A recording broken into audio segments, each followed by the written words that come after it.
नमस्कार दोस्तों, स्वागत है आपका आपके अपने यूट्यूब चैनल में। एंड गाइस, आज हम आपके लिए लेकर आए हैं केमिस्ट्री के चैप्टर नंबर 5 की वीडियो नंबर सेकंड। ओके, कल हमने आपके पास आइडियल गैस इक्वेशन तक पढ़ लिया था, किस तरह से हमारे पास ये इक्वेशन आती है एंड किस तरह से हमारे पास इससे रिलेटेड जो हम क्वेश्चन करेंगे उससे रिलेटेड हमारे पास फॉर्मूला आता है। ओके, ये स्पेशली टीजीटी के पैटर्न के अकॉर्डिंग जो फार्मूलेज है वो ज़रूरी हैं, तो आपके पास काफ़ी टाइम है, तो आप इन फार्मूलेज को भी याद कर लीजिए ताकि आपको जब आप टीजीटी की तैयारी करें तो आपको ज़्यादा प्रॉब्लम ना हो। ओके, न्यूमेरिकल्स जो आपके पास मॉडर्न की बुक है उसमें 454 के ऊपर काफ़ी ज़्यादा न्यूमेरिकल जो है अवेलेबल है। सो मैं आपके लिए एक न्यूमेरिकल यहाँ पे लेके आया हूँ। Calculate the volume occupy by 8.8 gram of CO2। आपको क्या कैलकुलेट करना है? वॉल्यूम कितना ऑक्यूपाई कर रही है कार्बन डाइऑक्साइड, जिसका आपके पास जो वेट है वो है 8.8 ग्राम एट 31.1 डिग्री सेल्सियस एंड 1 बार जो है उसका प्रेशर है आपके पास। ओके, एंड आर की वैल्यू आपके पास कितनी होती है? 0.083 बार। ओके, सो चलिए इस क्वेश्चन को करते हैं। एंड हमारे पास एक और यहाँ पे फॉर्मूला आता है, mole fraction of gases component. किस तरह से हम निकालते हैं? उसका partial pressure divided by total pressure. Okay, हमारे पास ये फॉर्मूला है मोल फ्रैक्शन निकालने का, वो भी गैसेस कंपोनेंट का, partial pressure upon total pressure. तो हमारे पास टर्म गिवन है पहले ही, P V is equal to N R T. Okay, तो पहले हमें एन निकालना पड़ेगा, कितने जो कार्बन डाइऑक्साइड वहाँ पे प्रेजेंट है, कितने मोल वहाँ पे प्रेजेंट है। हमने फर्स्ट यूनिट में देखा था किस तरह से हम निकालते हैं, वेट ऑफ मॉलिक्यूल जितना आपको गिवन हो एंड उसका टोटल मॉलिक्यूलर वेट कितना होता है, 44। ओके, सो जब हम इसको कैलकुलेट करेंगे सो हमारे पास तो एक टर्म आपके पास ये यहाँ पे इसको ज़्यादा सॉल्व नहीं किया है, सिर्फ इतना ही किया है 8.8 अपॉन 44 मोल्स। ओके, एंड उसके बाद आपको यहाँ पे टेम्परेचर भी गिवन है, तो आपको पता है हम नॉर्मल टेम्परेचर है 0 के ऊपर, तो उसको डिग्री सेल्सियस से हमने केल्विन में कन्वर्ट किया। केल्विन में हमारे पास हो गया 3041 पॉइंट। ओके, एंड वी हमें पता नहीं है वॉल्यूम, सो हम यहाँ पे लगाएंगे P V is equal to N R T. Okay, and V हमें निकालना है, सो वी की वैल्यू हमारे पास फॉर्मूले को रीअरेंज करेंगे तो वी की वैल्यू हमारे पास इतनी आ जाएगी। Okay, 5.05 litres. अब हम यहाँ से इसकी डेंसिटी भी निकाल सकते हैं। ओके, यहाँ पे ये क्वेश्चन आपके पास सॉल्व हो गया, हो सकता है आपको टैट में ही क्वेश्चन आ जाए, टीजीटी में क्वेश्चन आए। ओके, नेक्स्ट जो हमारे पास टर्म आती है वो आती है density and molar mass of gases के बीच में। अगर आपको डेंसिटी गिवन है एंड मोलर मास गिवन है तो आप उनको कंपेयर कर सकते हैं। जो हमारे पास डेंसिटी है वो किस तरह से आएगी, N R T upon V करके। Okay, sorry not density, that is P, pressure. P V is equal to N R T, हमने इसको इक्वेशन को रीअरेंज किया एंड हमारे पास जो एन की वैल्यू है वो क्या होती है हमारे पास, mass of solute upon molecular mass. Okay, so इसको जब हम यहाँ पे पुट करेंगे तो हमारे पास ये इक्वेशन यहाँ पे बन जाएगी। और डी की हमारे लिए क्या होती है हमारे पास, मास अपॉन वॉल्यूम जो है हमारे पास डी होता है, तो वी यहाँ से आ गया, एम आपके पास स्मॉल एम जो है यहाँ से आपके पास आ गया। तो यहाँ पे हमने डेंसिटी की टर्म को इंक्लूड कर दिया। ओके, एन की वैल्यू के साथ कंपेयर करके हमने डी की वैल्यू जो है यहाँ से फाइंड कर ली। So rho is equal to D R T upon M. And यहाँ से आप मॉलिक्यूलर वेट भी निकाल सकते हैं। मॉलिक्यूलर वेट आप कैसे निकालोगे, density into R upon T upon rho. Okay, इस फॉर्मूले से आप इसका मॉलिक्यूलर जो वेट है वो भी आप निकाल सकते हैं। ओके, मॉलिक्यूलर मास या वेट एक ही बात है, डेंसिटी भी आप यहाँ से फाइंड कर सकते हैं। Okay, this relation is used to calculate molar mass of a gaseous substance. Okay, आप यहाँ से जो मोलर मास है गैसियस सब्सटेंस का वो यहाँ से कैलकुलेट कर सकते हैं। एंड नेक्स्ट जो हमारे पास टर्म आती है, ये तो आपके पास इंक्रीजिंग ऑर्डर जो हमने पीछे देखा था, Dalton law of partial pressure. अब डाल्टन ने आपके पास लॉ दिया था, काफ़ी इंपॉर्टेंट टर्म है। This law was formulated bye John Dalton. Okay, जिन्होंने आपके पास एटॉमिक थ्योरी भी दी थी first time. So John Dalton in 1801 it deals with the pressure exerted by a mixture of non-reacting gases enclosed in a vessel। इन्होंने आपको क्या बताया था pressure के बारे में, कि कोई आपके पास कंटेनर है जो कि क्लोज्ड है, जिसमें काफ़ी डिफरेंट डिफरेंट गैसेज है आपके पास। ओके, जो कि आपस में रिएक्ट नहीं करती है। ओके, सो इन्होंने वहाँ पे एक जो लॉ ड्रॉ किया वो था Dalton law of partial pressure, state that total pressure exerted by a mixture of two or more non-reacting gases in define is equal to the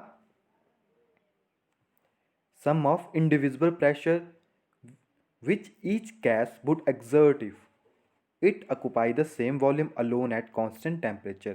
अगर आपके पास टेम्परेचर जो है कांस्टेंट है तो उनका जो इंडिविजिबल प्रेशर होगा या टोटल प्रेशर होगा वो उतना ही होगा। मान लीजिए आपके पास ए बी सी 3 गैसेज है, एक का प्रेशर 1 है, 2 का 2 है, 3 का 3 है, तो इन तीनों का कॉम्बिनेशन जो होगा वो आपके पास टोटल प्रेशर होगा। ओके, ये इन्होंने कहा था। आई होप आपको ये समझ आ चुका होगा। एंड वॉल्यूम भी वो उतना ही ऑक्यूपाई करेगी।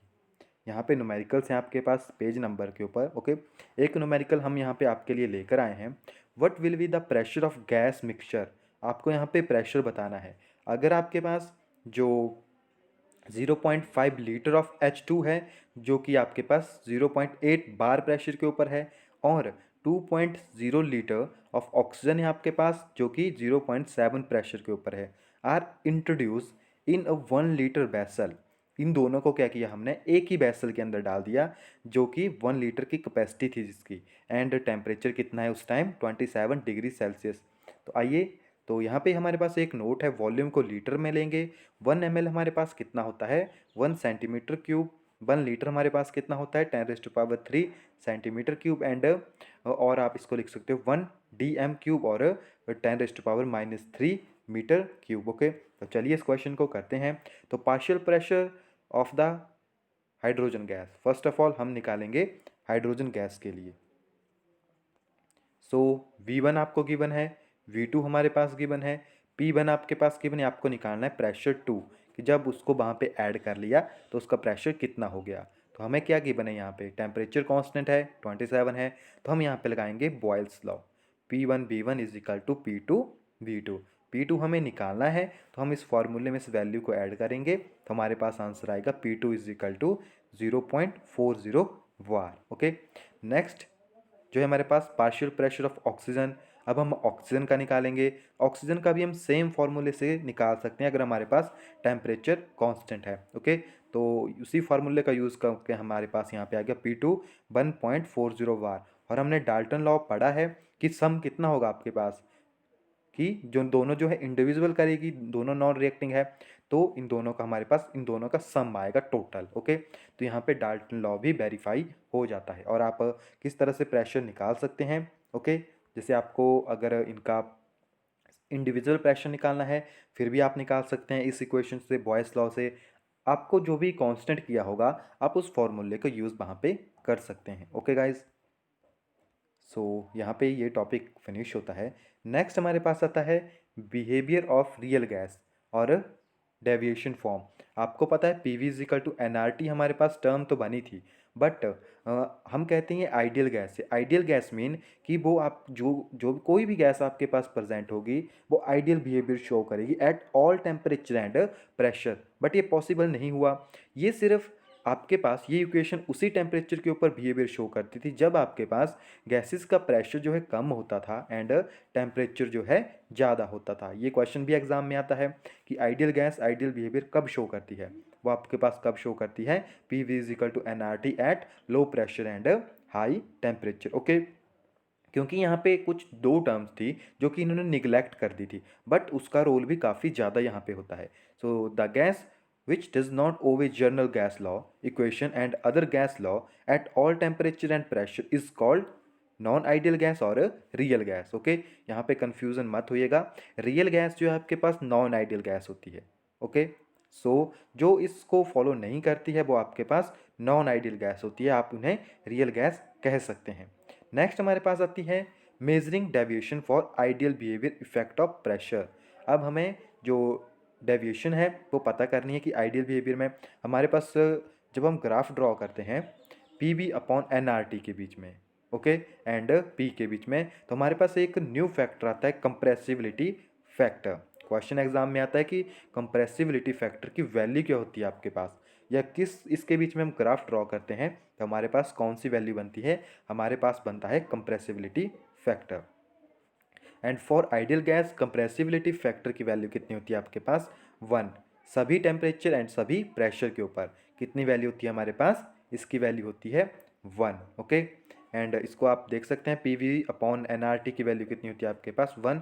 सो P is equal to N जो कि आपके पास आइडियल गैस है। Okay, so for real gas अगर आपके पास रियल गैस है तो जेड की वैल्यू कितनी होती है 1 होती है, सॉरी लेस देन 1 होती है। ओके, और more than 1, it mean P जो है एन के बराबर नहीं होता है फॉर रियल गैस। ये छोटे छोटे क्वेश्चन है डायरेक्टली एग्जाम में आपके पास बन जाते हैं। ओके, आइडियल गैस के लिए 1 होती है और नॉन आइडियल गैस के लिए आपके पास कितनी होती है, नॉन आइडियल गैस को हम रियल गैस भी कहते हैं। एंड यहाँ पे मैंने टर्म्स लिखी हुई है, इफ़ अगर जेड की वैल्यू जो है आपके पास 1 से कम होगी सो हम इन्हें कहते हैं negative deviation. Okay, mean that the gas is more compressible then expected from ideal behaviour. यानी यहाँ पे क्या होता है आपके पास गैस जो है काफ़ी ज़्यादा आपके पास कंप्रेस हो उसे हम कर सकते हैं, तो जब कंप्रेस करेंगे तो वैल्यू नेगेटिव हो जाएगी। अगर आपके पास z की वैल्यू 1 से ज़्यादा है तो वो आपके पास पॉजिटिव डेफिनेशन शो करेगा। इट मीन जो आपके पास गैस है वो लेस कंप्रेसिबल होगी as compare to ideal behaviour. Okay, अगर जा पॉजिटिव होगी तो कम होगी आपके पास। ओके, नेक्स्ट हमारे पास यहाँ पे इंपॉर्टेंट टर्म आती है, वो है fault assumption in a kinetic theory of gases. मैंने आपको कहा था P V is equal to N R T केवल हाई टेम्परेचर या लो प्रेशर के ऊपर वैलिड है, बट यहाँ पे एक फॉल्ट इसमें आ गया कि अब ऑल टेम्परेचर के लिए क्यों नहीं है वैलिड, क्योंकि वहाँ पे हमने टू टर्म जो है निगलेक्ट कर दी थी। First is volume and second is forces of attraction between the gas molecule. Okay, जो volume occupy by the molecule of a gas is negligible as compare to total volume. Okay, तो इसको हमने negligible कर दिया था जो कि गलत था काइनेटिक थ्योरी ऑफ गैसेज में। फिर हमने the force of attraction between the gases molecule इसको भी जीरो कर दिया था, निग्लिजिबल कर दिया था, ये भी आपके पास गलत एजम्पशन हो गई थी वहाँ पे। ओके, तो ये टू एजम्पशन थी, तो यहाँ से हमारे पास न्यू इक्वेशन बनती है। सो हमने फिर उसको करेक्ट किया, तो वॉल्यूम को करेक्ट किया गया एंड आपके पास जो इंटरमॉलिक्यूलर फोर्सेस थी उसको करेक्ट किया गया। फर्स्टली जब यहाँ पे वॉल्यूम को करेक्ट किया गया तो वहाँ पे टर्म ऐड हुई V minus B for 1 mole. Okay, V minus B जो है 1 मोल के लिए ऐड हुई and V minus N B जो है आपके पास n मोल्स के लिए ऐड की गई फॉर वॉल्यूम। एंड जो आपके पास the observe pressure is less than the ideal pressure, तो वहाँ पे अब प्रेशर की टर्म को भी इंक्लूड किया गया, तो आपके पास टू प्रेशर आ गए, एक प्रेशर जो टोटल प्रेशर था, एक प्रेशर जो आपके पास एक्सर्टेड प्रेशर था। तो जो एक्सर्टेड प्रेशर था वो आपके पास आ गया A अपॉन वी स्क्वायर। जो A एंड B टर्म यहाँ पे ऐड हो रही है वो आपके पास कांस्टेंट टर्म है। ओके, यानी सॉरी नॉट ए कांस्टेंट, वो आपके पास एक वेरिएबल टर्म्स है जो कि मूव आपके पास कर रही है। एंड P डैश क्या है आपके पास यहाँ पे करेक्ट टर्म है। ओके, P या आप इसे P करेक्ट कह सकते हैं। P जो है आपके पास ऑब्जर्व प्रेशर है एंड P डैश क्या है आपके पास करेक्ट टर्म। ओके, सो यहाँ पे हमारे पास एक न्यू टर्म ऐड हो गई, वो है आपके पास P plus A upon V square for 1 mole. जब n की बात करेंगे तो हमारे पास यहाँ पे n स्क्वेयर भी इसके साथ जो है ऐड हो गया है। ओके, एंड A जो है आपके पास कांस्टेंट टर्म है, B भी आपके पास कांस्टेंट टर्म है, तो यहाँ पे हमारे पास टू टर्म्स ऐड हो गई। अब इसी वैल्यू में हम इन टर्म्स को ऐड करेंगे। ओके, सो हमारे पास ये टर्म्स बनती है P एंड B को जब हमने चेंज किया तो हमारे पास बनता है P plus A N square upon V square and V minus N B is equal to N R T. तो हमारे पास ये न्यू मॉडिफिकेशन फॉर्म आ गई आइडियल गैस इक्वेशन की, या मॉडिफिकेशन फॉर्म आपके पास यहाँ पे ये बन गई। ओके, एंड फॉर 1 मोल की बात करें तो आपके पास ये इक्वेशन कुछ इस टाइप में हो जाएगी, क्योंकि n जो है आपके पास 1 हो जाएगा। एंड इनका सिग्निफिकेंस क्या है आपके पास, ए क्या है आपके पास वॉल्यूम को रिप्रेजेंट कर रहा है। Greater the value of a greater is the strength, sorry a आपके पास इंटरमोलिकुलर फोर्सेस को इन्होंने ऐड किया है। Okay, yes, intermolecular forces of attraction between the gases molecule. So a क्या है आपके पास, अगर greater the value of a, अगर ए की वैल्यू ज़्यादा होगी आपके पास, is the strength of van der Waals interaction, तो वॉन्डर वॉल जो इंटरेक्शन है वो ज़्यादा होगी। अगर वॉल्यूम की बात करें तो वॉल्यूम आपको बी रिप्रेजेंट कर रहा है जो कि हमने निगलेक्ट कर दिया था। तो ए की यूनिट क्या है आपके पास, ATM litre inverse mole square. Okay, और इसके आपको बार में कन्वर्ट कर सकते हैं, bar DM 6 mole raise to power -2। Okay, and B की बात करें तो बी के आपके पास litre mole inverse and DM cube mole inverse. Okay, तो ये यूनिट्स हैं, ये भी एग्जाम में आपसे पूछे जा सकते हैं। नेक्स्ट हमारे पास कुछ इंपॉर्टेंट डेफिनेशन है। फर्स्ट है लिक्विफिकेशन ऑफ गैसियस। तो लिक्विफिकेशन ऑफ गैसेस क्या होती है हमारे पास, gases can be liquefy by decreasing of temperature और इंक्रीज ऑफ प्रेशर और बाय कंबाइनिंग इफेक्ट। अगर आप किसी गैस को लिक्विफाई करना चाहते हैं तो आपको क्या करना पड़ेगा? ये क्वेश्चन एग्जाम में आया है टीजीटी में। ओके, तो हमें क्या करना पड़ेगा? या तो आप उसका टेम्परेचर कम कर दीजिए जिसकी वजह से उसकी एनर्जी कम होगी और वो चेंज हो जाएगी गैसेस स्टेट में, सॉरी लिक्विड स्टेट में।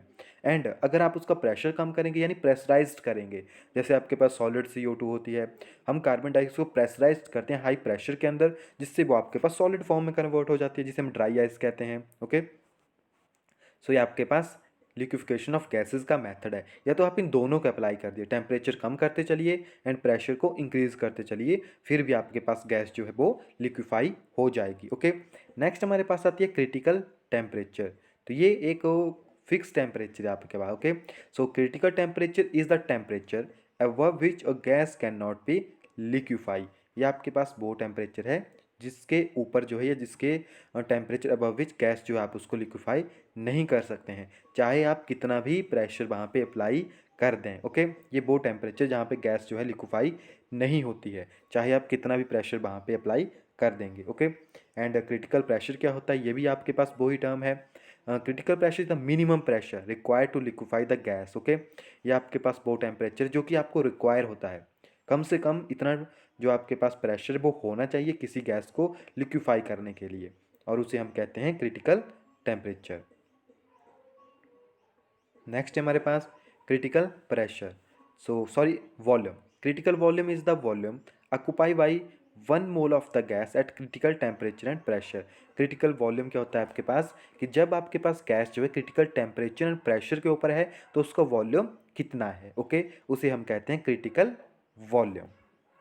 एंड नेक्स्ट हमारे पास प्रॉपर्टी ऑफ लिक्विड आती है। तो इनको मैं यहाँ पे ज़्यादा इलेबोरेट नहीं करूँगा क्योंकि काफ़ी कॉमन सी टर्म है आपके पास, और आप इन्हें अपने डेली लाइफ में भी ऑब्जर्व करते हैं किस तरह से गैस जो है वेरी करती है। वॉल्यूम की बात करें तो वॉल्यूम आपको पता है कितना होता है, जितना वो एरिया जो है कवर कर रही है वो उसका आपके पास यहाँ पे वॉल्यूम आ जाता है।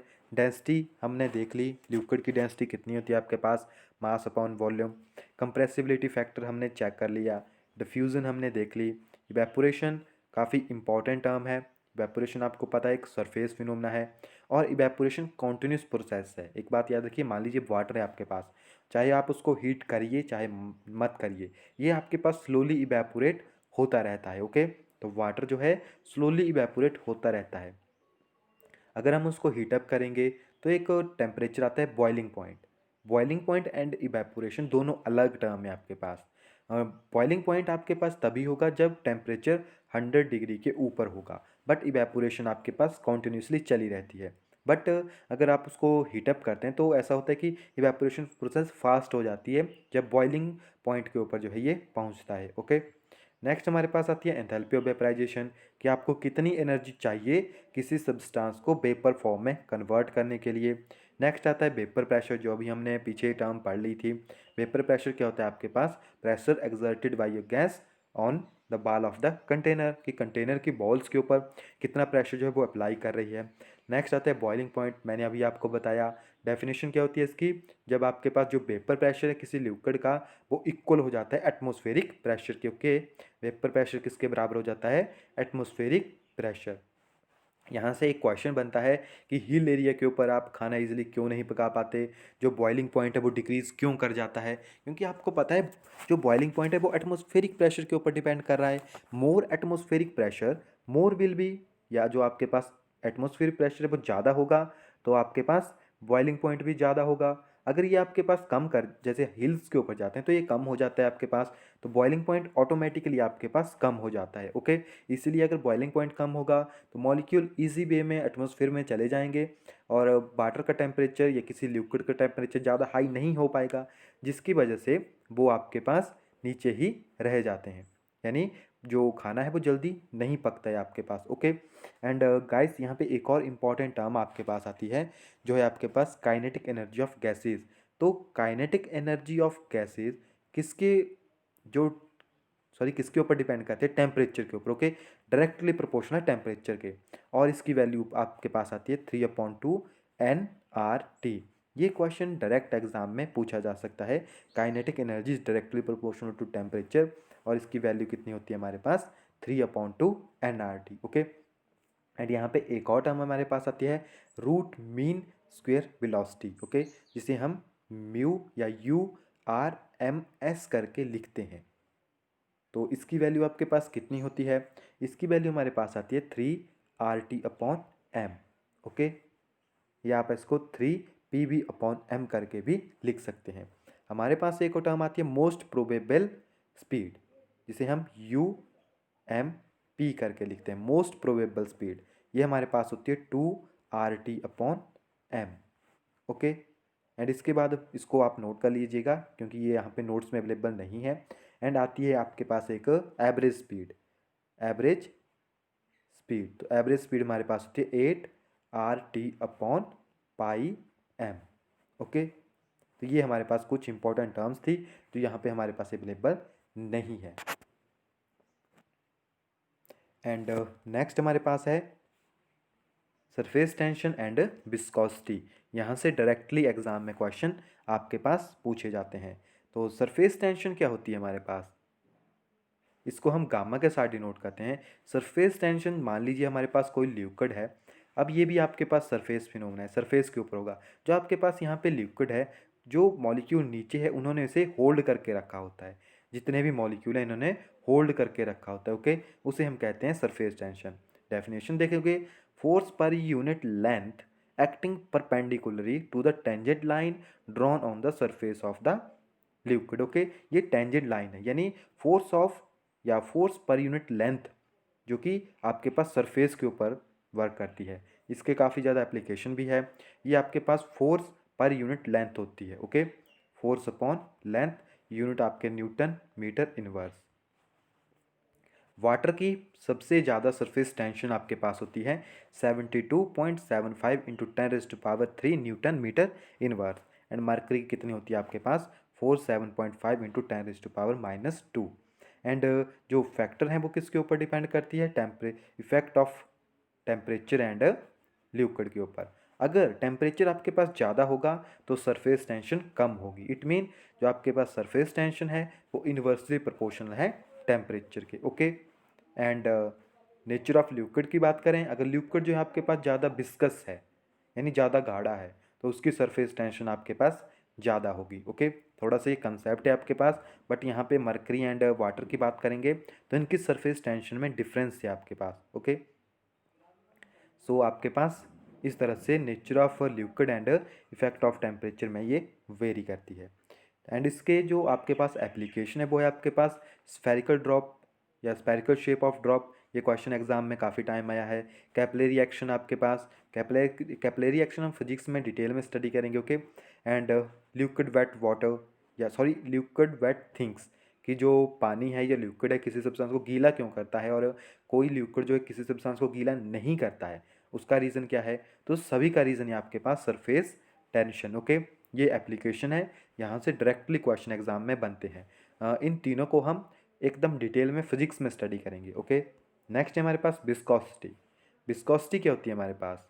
विस्कोसिटी यानी विस्कस, कितना लिक्विड आपके पास गाढ़ा है। ओके, जैसे आपके पास घी हो गया, आपके पास ऑयल हो गया, पेट्रोल हो गया, डीजल हो गया, सभी की विस्कोसिटी अलग है। सो ये आपके पास होती है इंटरनल रेजिस्टेंस। मान लीजिए आपको पता है जो लिक्विड है वो आपके पास शीट्स, या आप मान सकते हैं जैसे आपके पास बुक है, बुक का पेजेस है जो कि अलग है, जुड़े नहीं है, तो पेजेस की तरह है। अगर आप धक्का मारेंगे तो फर्स्ट पेज मूव करेगा, फिर सेकंड पेज मूव करेगा, फिर थर्ड पेज मूव करेगा, फिर फोर्थ, यानी इनके बीच में इंटरनल रेजिस्टेंस होती है यहाँ पे। क्योंकि आपने फोर्स ऑफ फ्रिक्शन के बारे में पढ़ा है, बिटवीन टू सरफेस के बीच में फ्रिक्शन तो होगा। अगर ये इस तरफ मूव कर रहा है तो फोर्स ऑफ फ्रिक्शन इसको इस तरफ को मूव करेगी, यानी इंटरनल रेजिस्टेंस होगी इनमें। सो विस्कोसिटी क्या होती है आपके पास?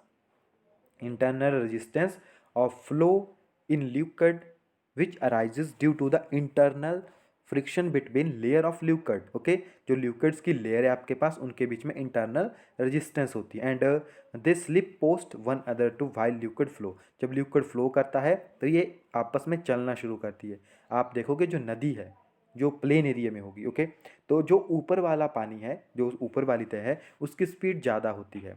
अगर आप नीचे जाओगे उस नदी में तो नीचे वाला पानी जो एकदम शांत होता है, यानी एकदम स्लोली मूव करता है। उसका भी यही रीज़न है आपके पास। ओके, एंड इसके यूनिट आपके पास क्या होते हैं, डाइन सेंटीमीटर इनवर्स स्क्वायर पर सेकंड, और पॉइंट्स में भी आप इनको लिख सकते हैं। और एक काफ़ी इंपॉर्टेंट टर्म है आपके पास कि अगर आप 1 डिग्री टेम्परेचर को राइज करते हैं, अगर आप 1 डिग्री टेम्परेचर राइज करते हैं, ओके, तो विस्कोसिटी क्या होती है आपके पास, विस्कोसिटी डिक्रीज करती है टेम्परेचर के साथ, क्योंकि काइनेटिक एनर्जी जो है इंक्रीज करती है। सो 1 degree rise in temperature, 2% decrease in viscosity, okay. इस बात को याद रखिएगा, अगर 1 डिग्री टेम्परेचर राइज होता है आपके पास तो विस्कोसिटी जो है 2% जो है आपके पास कम हो जाती है, ओके। तो गाइज इस चैप्टर में जो मैंने आपको टर्म्स बताई वो सारी की सारी काफ़ी इंपॉर्टेंट टर्म्स है, ओके। कुछ हमारे पास यहाँ पे क्वेश्चन है, चलिए उनको देख लेते हैं, इसके बाद ये चैप्टर कवर हो जाएगा आपके पास। तो फर्स्ट है हमारे पास measurement of amount of dry gas collected over water from volume of moist gas is based on, कि हम मेजरमेंट कर रहे हैं किसी ड्राई गैस की, ओके, एंड उसे कलेक्ट किया है over water from volume of moist gas. तो कौन सा लॉ जो है हम यूज़ करेंगे कि हम उसे कैलकुलेट कर सकें, तो हम यहाँ पे कौन सा लॉ यूज़ करेंगे, Dalton law of partial pressure. And Dalton law of partial pressure क्या था हमारे पास था कि आप अगर किसी भी गैस का प्रेशर जो है कैलकुलेट करेंगे तो वो आपके पास क्या होगा, सेपरेटली आपके पास आएगा। यानी पी जो था आपके पास क्या था, P1, P2, P3, और जो मास था या वॉल्यूम था वो भी वो सेपरेटली ऑक्युपाई करेंगे, ओके। सो इसी लॉ से हम इसको कैलकुलेट कर सकते हैं, मेज़र कर सकते हैं। नेक्स्ट है हमारे पास weight of 2 litre of nitrogen at normal temperature and pressure. तो गाइज हमारे पास एक NTP एंड STP होता है, ये बेसिकली एक ही टर्म है। अगर हम इन देखेंगे तो नॉर्मल टेम्परेचर क्या होता है आपके पास 273 केल्विन, या हम 0, ओके, 0 डिग्री सेल्सियस ले सकते हैं इसको। अगर रूम टेम्परेचर लेंगे तो 25 डिग्री सेल्सियस होगा, ओके। एंड जो आपके पास प्रेशर होगा उसे हम कितना लेते हैं 1 atm, ओके। वॉल्यूम कितना लेते हैं हम स्टैंडर्ड 22.4 लीटर, ओके। यानी 1 मोल गैस के लिए है ये स्टैंडर्ड वैल्यूज़ है आपके पास सारी की सारी। तो यहाँ पे पूछा गया 2 लीटर है आपके पास, 2 लीटर मीन्स यानी 44.2 लीटर वॉल्यूम होगा उसके आपके पास, ओके। 1 लीटर में कितना आएगा आपके पास, सॉरी नॉट 2, क्योंकि ये केवल 2 लीटर है आपके पास, आपको वॉल्यूम निकालना है 2 लीटर का। सो यहाँ पे अगर हम बात करेंगे ये 2 लीटर के लिए नहीं है, 2 मोल्स के लिए, ओके। यानी यहाँ पे आपके पास 1 मोल से भी कम अमाउंट प्रेजेंट है, क्योंकि एक के लिए कितना होता है आपके पास 22.4% होता है एक के लिए। तो हम पहला पता करेंगे कि हमारे पास यहाँ पे कितने मोल्स प्रेजेंट है नाइट्रोजन के। Nitrogen it mean 22.4 litre of nitrogen, इसमें कितना होता है हमारे पास नॉर्मल टेम्परेचर एंड प्रेशर में 28 ग्राम, ओके। क्योंकि N2 है, 2 मॉलिक्यूल है तो 28 ग्राम। अब हमें निकालना है 2 लीटर के लिए, तो ये तो इजी हो गया आपके पास। 22 आपके पास प्रेजेंट है कितने में से, 22.4 में से, ओके, इंटू 2। सो यहाँ पे आप देख सकते हैं कितने में प्रेजेंट है आपके पास 28 जो है प्रेजेंट है 22.4 में, और कितना प्रेजेंट है 2 लीटर। तो हम इसको जब कैलकुलेट करेंगे तो 2.5 ग्राम जो है हमारे पास इसकी वैल्यू आ जाएगी, ओके। तो सी जो है आपके पास यहाँ पे राइट आंसर है। नेक्स्ट के ऊपर चलते हैं। तो ये क्वेश्चन हमने आपको कहा था काफ़ी इंपॉर्टेंट है। Real gas approach ideal behaviour eight, real gas जो है कब आपके पास आइडियल बिहेवियर शो करती है, तो वो कब करती है आपके पास, जब उसका टेम्परेचर ज़्यादा होता है और उसका प्रेशर जो है आपके पास कम होता है, ओके। नेक्स्ट है हमारे पास equal mass of CH4 and H2 are mixed and empty chamber, एक खाली चैम्बर है आपके पास, इन दोनों को हमने मिक्स किया है, इक्वल वेट है इनका। The partial pressure of hydrogen gas in this chamber expressed as fraction of total pressure is, तो यहाँ पे आपको बतानी है फ्रैक्शन में कि कितनी वैल्यू आएगी जो भी आपके पास हाइड्रोजन की है, ओके। सो यहाँ पे गिवन क्या है हमारे पास, इक्वल इन दोनों को हमने ऐड किया है, बट हमें ये पता नहीं है कि हमने कितना यहाँ पे इनको ऐड किया है। सो फर्स्ट लिखेंगे मोल ऑफ CH4, ओके। यहाँ पे थोड़ी सी करेक्शन कर लीजिएगा, यहाँ पे थोड़ा सा CH4, ओके ओके, CH4। तो फर्स्टली हम निकालेंगे CH2 के लिए, ओके। फर्स्टली हम लिखेंगे CH2 के लिए, तो CH2 के लिए कितना होगा हमारे पास W/16, ओके, कि इतने हमारे पास प्रेजेंट है, W कांस्टेंट वैल्यू आ गई। अब H2 का भी हमें पता नहीं है, बट इतना पता है कि दोनों को इक्वल ऐड किया है तो इसका भी आपके पास W ही हम लेंगे। ओके, ये हमारे पास टर्म हो गई। अब W क्या रिप्रेजेंट कर रहा है आपके पास? W is the mass of CH4 and CH2। Okay, CH4 and CH2 को ये रिप्रेजेंट कर रहा है आपके पास। सो हम यहाँ पे आपके पास प्रेशर के लिए अगेन वही फार्मूला यूज़ करेंगे, PV is equal to NRT। So no उससे आपके पास नहीं आएगा क्योंकि वो पार्शियल प्रेशर को अप्लाई नहीं करेगा। हम यहाँ पे हम हाइड्रोजन का पार्शियल प्रेशर निकालना है तो PH2 हाइड्रोजन का पार्शियल प्रेशर हमें निकालना है। ओके, सो हम लिखेंगे कितना वेट हमारे पास हाइड्रोजन का प्रेजेंट है। ओके, अपॉन, क्योंकि मोल फ्रैक्शन, तो मोल फ्रैक्शन का फार्मूला हम यहाँ पे यूज़ कर देंगे W2 यानी सम ऑफ टोटल। ओके, जो हमें निकालना है यानी mole fraction of A upon mole fraction of AB। Okay, and यहाँ पे हम जो पार्शियल प्रेशर है या प्रेशर है उसके साथ इसको मल्टीप्लाई कर देंगे। सो यहाँ पे जो हमारे ये प्रेशर जो आपके पास इस गैस का है। ओके, सो जब हम इसको सॉल्व करेंगे तो ये वैल्यू आपके पास ऊपर चली जाएगी तो हमारे पास बनेगा W/2 into 16/9W into P and this will be equal to 8/9P। ओके, तो P आपके पास यहाँ पे कांस्टेंट टर्म है, सो यहाँ पे 8/9। ओके, 8/9 हमारे पास राइट आंसर आएगा। यहाँ पे हमने मोल फ्रैक्शन को यूज़ किया है। Okay, basically TGT based question है आपके पास। नेक्स्ट है हमारे पास the van der Waals equation accounts for. तो वंडरवाल इक्वेशन किसको रिप्रेजेंट करती है? जो कि आपके पास मॉडिफिकेशन फॉर्म है किसकी? आइडियल गैस इक्वेशन की। PV is equal to NRT। उसने हमने देखा था A एंड B को ऐड किया था। A क्या था आपके पास, B क्या था, अंटर जो आपके पास वॉल्यूम आ गया एंड आपके पास अट्रैक्शन यानी इंटरेक्टिव फोर्सेस बिटवीन मॉलिक्यूल्स आ गए। सो यहाँ पे both inter molecular forces and the molecular forces. So C जो यहाँ पे आपके पास इसका राइट आंसर है। नेक्स्ट हमारे पास the compressibility factor for ideal gas. Ideal gas के लिए कंप्रेसिबिलिटी फैक्टर कितना होता है? तो हमने वहाँ पे देखा था ये आपके पास यूनिटी होता है at all temperature. Okay, and next हमारे पास liquid diffuse slowly as compare to gases because. तो ये क्वेश्चन आपने एग्जाम में देखा है, अभी आपके पास करंटली आया था। तो the molecule are held together by strong intermolecular forces. So option number D जो है इसका राइट आंसर होगा आपके पास। एंड ऑन हीटिंग और लिक्विड विस्कोसिटी, तो विस्कोसिटी के ऊपर क्या इफेक्ट पड़ता है हीटिंग का? तो ये मैंने आपको बताया है, विस्कोसिटी आपके पास डिक्रीज करती है क्योंकि काइनेटिक एनर्जी जो है इंक्रीज कर जाएगी आपके पास, तो विस्कोसिटी डिक्रीज करती है। एंड नेक्स्ट है हमारे पास at high altitude the boiling point of water get lowered because. अगर जो एल्टीट्यूड यानी हाई एल्टीट्यूड जो मैंने आपको कहा था हिल्स के ऊपर जो बॉइलिंग पॉइंट है वो कम हो जाता है। क्यों हो जाता है? मैंने आपको बताया था क्योंकि बॉइलिंग पॉइंट आपके पास डायरेक्टली प्रोपोर्शनल होता है एटमॉस्फेरिक प्रेशर के। ओके, अगर एटमॉस्फेरिक प्रेशर कम होगा तो बॉइलिंग पॉइंट कम हो जाएगा, जो आपके पास एटमॉस्फेरिक प्रेशर है वो कम हो जाता है। इसी तरह के क्वेश्चन आपके पास पूछे जाते हैं एग्जाम में। सरफेस टेंशन के ऊपर क्या इफेक्ट पड़ता है? सरफेस टेंशन भी हमारे पास डिक्रीज होती है with increase in temperature. Okay, and एक क्वेश्चन हमारे पास ऑलवेज आता है, और गैस कैन बी लिक्विफाइड। आपके पास कोई गैस कब लिक्विफाई होती है? तो हमने एक आपके पास टर्म पढ़ी थी क्रिटिकल टेम्परेचर। ओके, अगर आपको किसी गैस को लिक्विफाई करना है तो आपके पास जो क्रिटिकल टेम्परेचर है जो यानी gas can be liquefy below it's critical temperature. Okay, critical temperature से नीचे होगी तभी गैस लिक्विफाई होगी। ओके, अगर उससे अबव चली जाएगी तो वो आपके पास लिक्विफाई नहीं होगी, चाहे आप प्रेशर को कितना भी ज़्यादा कर दें।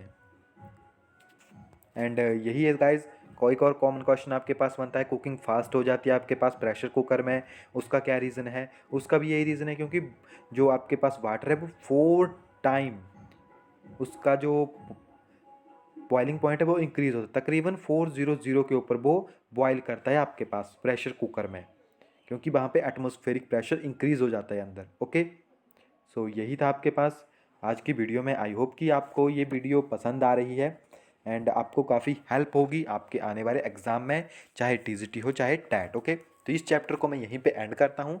नेक्स्ट वीडियो में हम आपके लिए नेक्स्ट चैप्टर शुरू करेंगे।